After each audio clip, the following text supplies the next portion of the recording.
Welcome everybody to another video about this new project that has come into light pretty recently, the Titanfall Online Revival. Today I'm going to go over everything we know so far about the actual game and what it's going to be like, and I'll give you my point of view on the game itself. So Titanfall Online was an Asian Titanfall release game back in 2016, but was shut down fairly soon after its release, and a new project is reviving this game and hoping to make it playable for people. So firstly, I'm going to discuss some of the most frequently asked questions I've seen about it, and it will be free.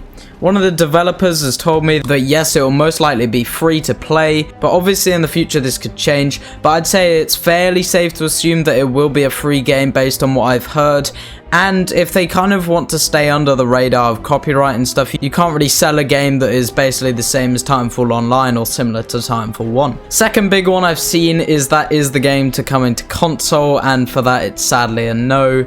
This game is only being developed for PC, so sadly console players will miss out once again, which is a real shame, but I can't do anything about it. Release date. When will the game be likely to release? The answer is no one really knows, but one of the developers predicted it to be around summer this year, so we may have a decent wait, but currently the game is being designed when the developers have free time. One of them told me that they only have time at weekends to work on Titanfall Online, so it would probably be expected to be about in the future. I'd say summer is a pretty good bet for when it's going to be. As for core mechanics, everything looks pretty similar to that of Titanfall 1. Jumping, wall running all look the same. I haven't actually seen sliding yet, so whether there will be no sliding like Titanfall 1 or there will be sliding may be implemented, I'm not really sure, but the difference in having this mechanic is pretty big.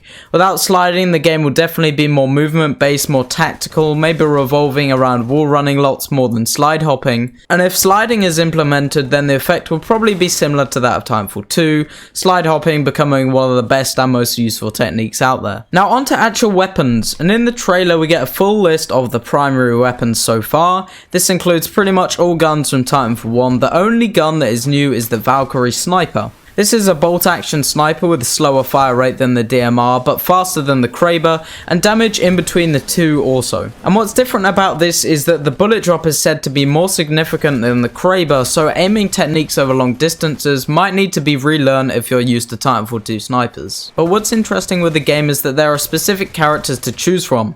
Now, I'm not suggesting it's a hero shooter. From the gameplay, it looks nothing of the sort. However, it would be interesting to see what these characters actually do. Whether they are just for aesthetic purposes or if they actually do something. My theory is that one of the characters has the ability to get out the Twin B shotgun, which we see in the second trailer, because this double barrel shotgun isn't actually in any of the player's weapon slots, and it isn't a primary weapon. So there's a little bit of mystery about the shotgun. Titan classes. We now have much more information about the new Titan and other classes.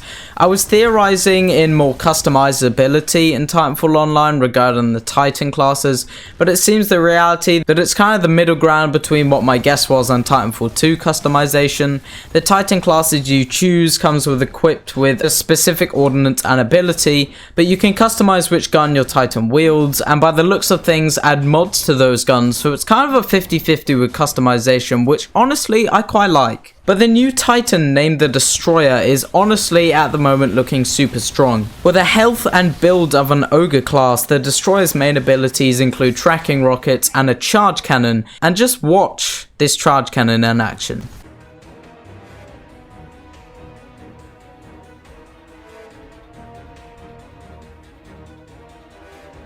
Insta-doom a Strider. If this doesn't change, then I can assure you the Titan meta is going to be the Destroyer.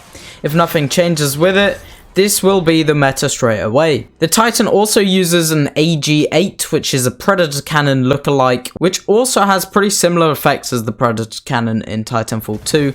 As for other Titan guns, I've seen Quad Rocket, XO-16 chain gun, railgun, 40mm, AG-8. I'm assuming the Quad Rocket is going to be in there because Titanfall 1 had the Quad Rocket, but we'll see. And my opinion on Titanfall Online. I think people who really enjoyed Titanfall 1's feel and play style and might not have access to it or might want more active servers for it, they will love Titanfall Online. They'll love it. But for many Titanfall 2 players that prefer Titanfall 2 movement, a bit like me, I'd prefer Titanfall 2 style to Titanfall 1 style, will probably find it very cool to play every so often. and interesting to experiment with new things such as the Titan, but for me, I'm going to mostly stay on Titanfall 2 and the North Star client. But I think Titanfall Online really opens up a lot more opportunities, ideas. It's basically another opportunity for Titanfall content to thrive, and I quite like the fact that we're getting Titanfall 2 kind of revived through North Star, and then Titanfall 1 for people that want it revived through this TFO. So I'm looking forward to it. We'll see what the future holds. What do you think about Titanfall Online? Will you be playing it when it comes out in the future? Let me know in the comments, and have a great day, everybody.